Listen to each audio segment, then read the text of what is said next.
J'ai tout quitté. Mon travail. Mon appartement. Ma vie entière. Pour une seule cause, aider des enfants abandonnés dans un coin oublié d'Afrique. Mais ce que je n'ai jamais imaginé, c'est que la véritable trahison ne viendrait pas d'un étranger, mais de ceux que j'aimais le plus. Quand je suis revenu, ma maison n'était plus la mienne.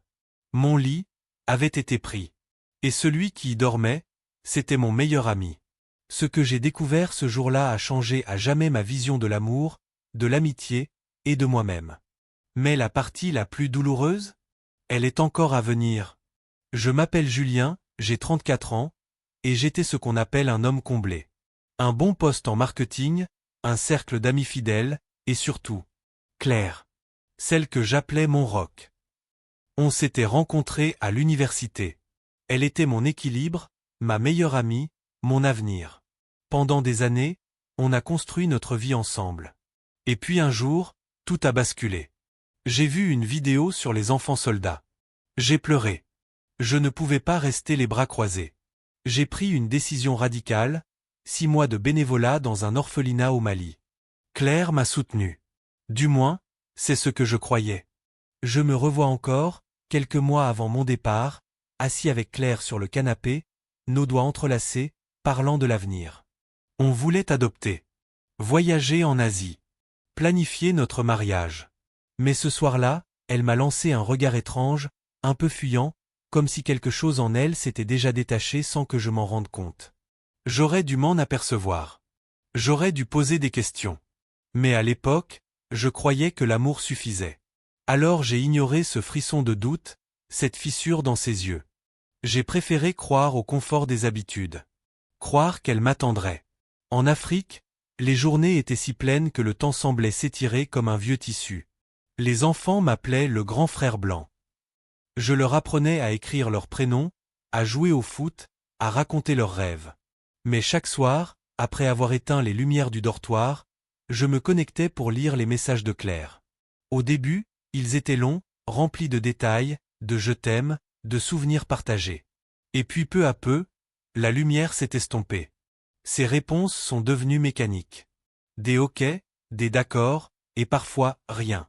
C'est là que j'ai commencé à écrire des lettres que je n'envoyais pas.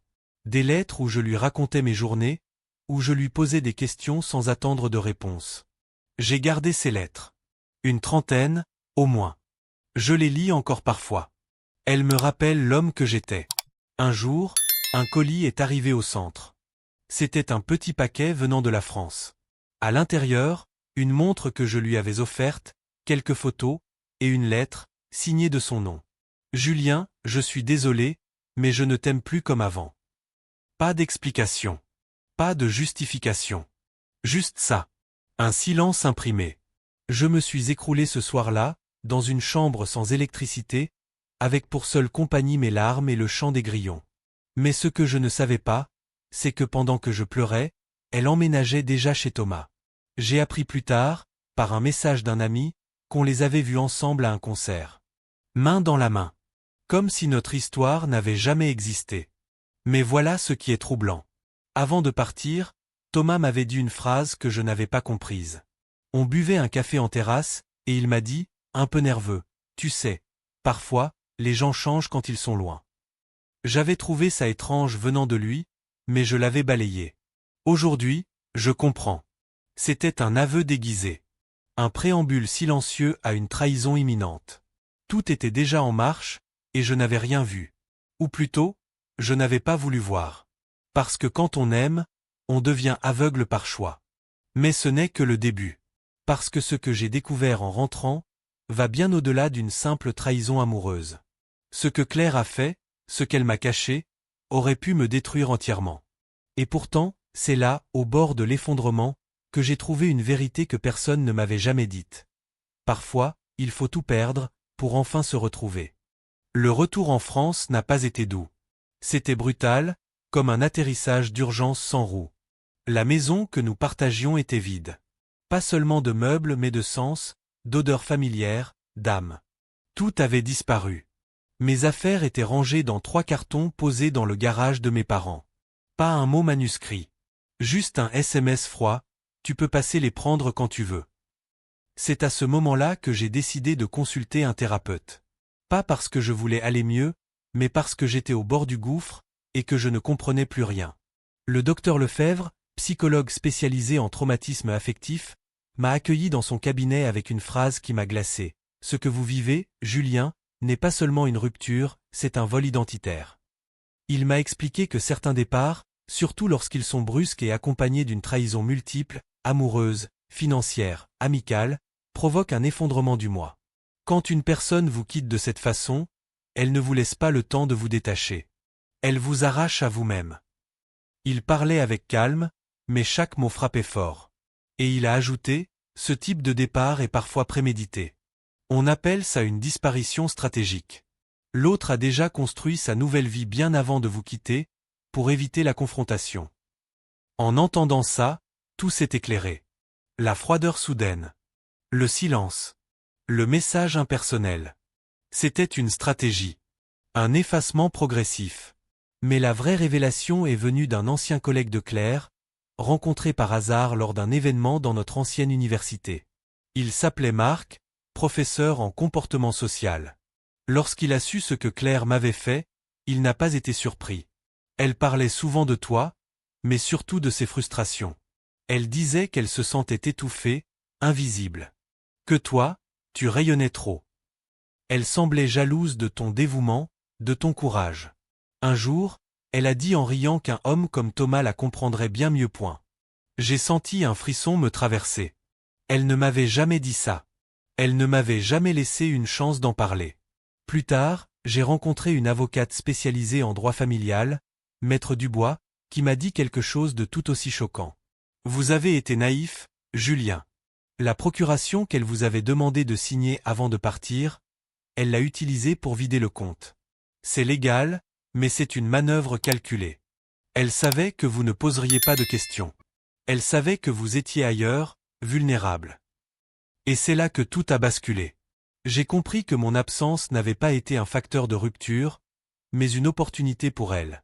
En recoupant tout, les dates, les gestes, les silences, une autre vérité a commencé à émerger. Et si Claire n'avait jamais été totalement honnête depuis le début? Et si Thomas n'était pas arrivé après la rupture, mais bien avant? Et s'il existait des preuves? Des messages, des photos, peut-être même, des témoins? C'est à ce moment précis que j'ai décidé de ne plus rester victime. J'ai commencé à fouiller, à creuser, à poser des questions. Et ce que j'ai trouvé dépasse tout ce que j'aurais pu imaginer. Tout avait commencé avec une sensation. Une gêne sourde dans l'estomac chaque fois que je regardais une ancienne photo de Claire. Ce n'était pas de la nostalgie. C'était comme si mon intuition hurlait quelque chose que mon esprit refusait encore de formuler. Et alors que je revivais mentalement certaines scènes, son regard fuyant juste avant mon départ, les appels soudainement écourtés durant ma mission en Afrique, le ton distant lorsqu'elle m'écrivait que tout allait bien, une évidence s'est imposée. Quelque chose n'allait pas depuis bien avant mon envol. Ce n'était pas une fracture soudaine.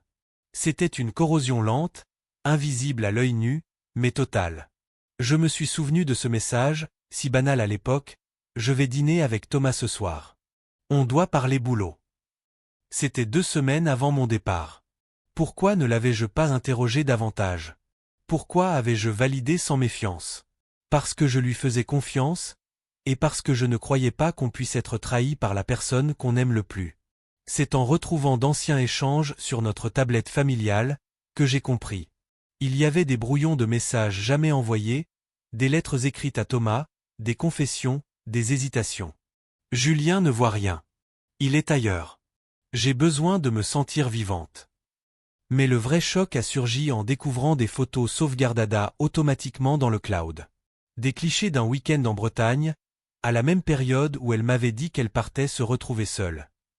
Et sur ces photos, elle n'était pas seule. Elle était avec lui. Bras dessus, bras dessous. En maillot. En riant. En posant devant ce phare où nous avions, elle et moi, fêté notre premier anniversaire de mariage. C'est là que tous les détails, toutes les anomalies du passé ont pris un autre sens. Les cartons préparés avant même que je sois rapatrié. Le compte vidé le jour exact de ma dernière mission humanitaire. Le fait qu'elle ait changé toutes ses adresses numériques, coupé tous nos amis communs. Ce n'était pas une crise. C'était un plan. Mais ce que je ne comprenais toujours pas, c'était pourquoi elle avait tout orchestré de cette façon. Était-ce la peur de la confrontation? Ou y avait-il quelque chose d'encore plus profond? Un secret qu'elle refusait que je découvre? C'est à ce moment que j'ai reçu un message vocal, d'un numéro inconnu. Une voix tremblante. Féminine. Julien, je sais ce que Claire t'a fait. Mais ce que tu ignores, c'est ce qu'elle a fait à Thomas. Elle t'a trahi, oui, mais elle l'a manipulé, lui. Mon cœur s'est arrêté. Parce que si Claire était capable de me trahir, de me voler, de m'effacer de sa vie en un clic, alors de quoi d'autre était-elle capable? Et si le vrai danger n'était pas Thomas, mais elle? Je savais que pour comprendre toute l'histoire, je devais la retrouver. Mais rien ne m'avait préparé à ce que j'allais découvrir en face à face. Je l'ai retrouvée dans un endroit que je n'aurais jamais imaginé. Pas dans notre ancien appartement, ni chez ses parents. Elle vivait désormais dans une maison discrète à l'extérieur de Bordeaux, retirée, presque cachée. Une clôture blanche, un jardin soigneusement entretenu, une façade paisible, comme si elle avait recréé une vie de carte postale, propre et sans bavure. Mais quand elle m'a ouvert la porte, son visage a figé. Elle ne s'attendait pas à me voir. Et surtout, elle ne voulait pas que je voie ce qu'il y avait derrière elle. Un enfant. Petit, bouclé, silencieux. Il devait avoir 2 ans. Peut-être 3. Nos regards se sont croisés.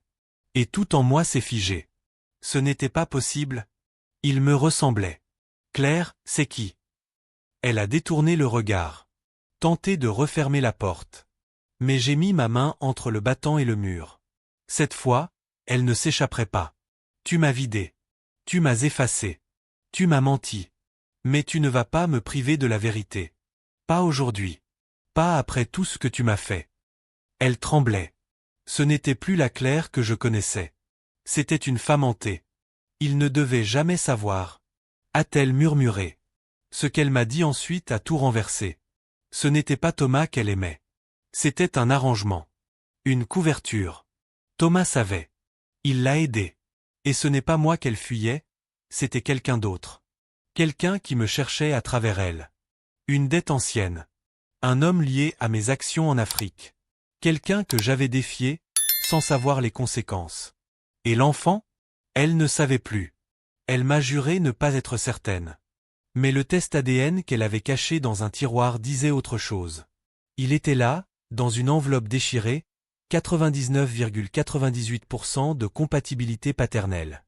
Mon monde s'est effondré. En un éclair, j'étais passé de victime d'un divorce numérique à père d'un enfant caché, né dans le silence d'un exil émotionnel. Mais le plus glaçant, c'est ce qu'elle m'a murmuré en me tendant la lettre qu'elle n'avait jamais osé envoyer. Ils savent que tu es revenu. Et ils savent que tu sais maintenant. Une voiture noire est passée lentement devant la maison à ce moment-là. Vitre teintée. Moteur discret. Mais je l'ai vu. Et surtout, j'ai reconnu la silhouette à l'intérieur. Un visage que je n'avais pas revu depuis les camps. Un homme que je croyais mort. Et c'est là que j'ai compris, ce n'était pas la fin de mon histoire. C'était le début de quelque chose de bien plus dangereux.